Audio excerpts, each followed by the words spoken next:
Hello, আমি Disha. Welcome to my another meme blog. আর এই ব্লগটা শুরু করছি দুপুরবেলা থেকে।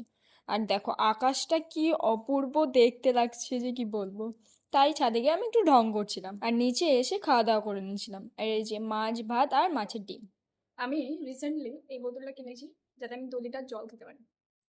দুঃখবশত এই বোতলটা আমি প্রথম দিনই, যেদিন আমি কিনেছিলাম সেই দিনই পুরোটা ভর্তি করেছিলাম। কিন্তু এখন আমি পুরোটাও ভর্তি করি না। 2 লিটার জল খাওয়া তো দূরের কথা। আর অনেক দিন পর আমি হারমোনিয়াম খুলে একটু গানের রেওয়াজের জন্য বসেছিলাম। আর ওয়েদারে এত মুড সুইং যে এই বৃষ্টি তো এই রোদ উঠে আছে। তারপর নিজে এসে মা খাইয়ে দিচ্ছিল আর খেয়ে নিয়েছিলাম। তারপর আমি একটু রেডি হয়ে নিয়েছিলাম আর রেডি হয়ে দেখি তাও বৃষ্টি পড়ছে। কিন্তু বৃষ্টি যেই থেমেছে আর আমরা দুজন মিলে আবার বেরিয়ে পড়েছিলাম। আর রাস্তায় বেরিয়ে আমরা এরকম পাগলামো করছিলাম। আমরা এসেছি নসিপুর ব্রিজ। এই যে এই যে একজন উঠছে।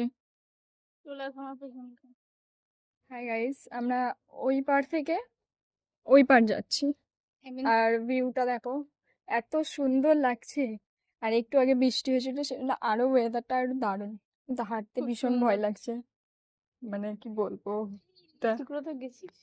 তারপর চলে গেছিলাম সদরঘাট আর আজকে চায়ের বদলে কফি খেয়েছিলাম। দেন বাড়ি চলে এসেছিলাম। তাহলে এতটাই, বাই।